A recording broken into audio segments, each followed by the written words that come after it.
where he was saying they're his Super Bowl pick, and I was slightly stunned. I had to pick up my jaw off the floor, but then I did some digging, and then I did some more digging, and I realized they're a team we're not talking enough about.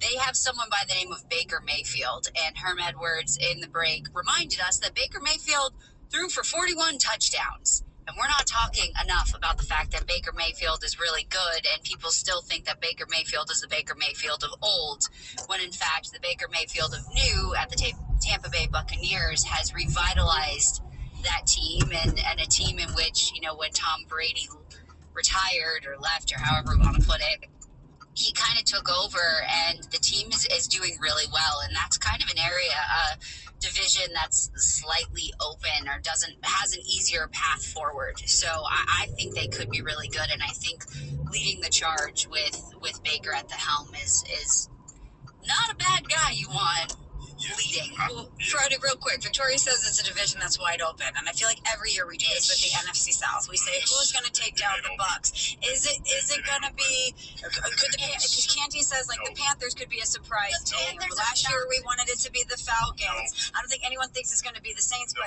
they've been at the top of that division for 4 consecutive years now. So do you think it's open? Yeah, it's going to be 5 in a row because this team has the potential to be a 12-13 win team. Yes, because they're going to be 3-0 when they play the Eagles. They're going to beat the Falcons in Atlanta. They're going to beat the Texans in Houston. They're going to beat my Jets. They'll be 3-0 when they play the Philadelphia Eagles.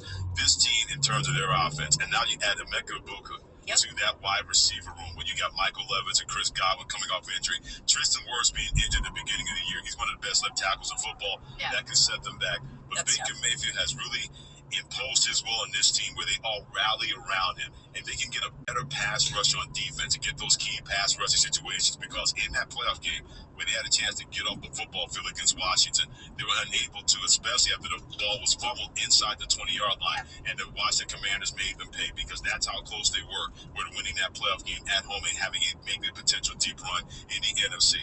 But the way Todd Bowles got this organization right, Baker Mayfield, 41 touchdown passes. He could cut down the interceptions, had 16 of those, and I think he will. This is a team that, Victoria, you're right, and Michelle, you're right. We should be talking more about the Tampa Bay Buccaneers. They're going to win the NFC South. They could be a 12 or 13 win team, and I'm telling you, they're going to be hell for 60 minutes, no matter who they play this year in the NFL. Well, this is 2-a-days here on ESPN Radio, which means that we're covering 2 teams. First, the Tampa Bay Buccaneers. Let's stick in the NFC South and take a look at the Carolina Panthers. This is ESPN Radio's NFL 2-a-days. The Carolina Panthers. This is David Newton covering the Panthers, and the biggest story heading into the season is the same one it's been the past 2 seasons. Quarterback Bryce Young. Only now the story has some hope because of Young's strong finish to the 2024 season after being benched following an 0-2 start. Yes, the Panthers have to improve significantly on a defense that was the worst in the league a year ago, but they've added some pieces to fix that. Ultimately, success for Carolina will be determined by Young finally living up to the expectations that led to the organization picking him number 1 in 2023. Hey, Pablo, the music in the NFC South could not be any better. And guys, I don't want to say a 5-12 season is a success, but based on what was happening in Carolina and the way the season ended, it feels like a successful 5-12 season for Carolina for several reasons.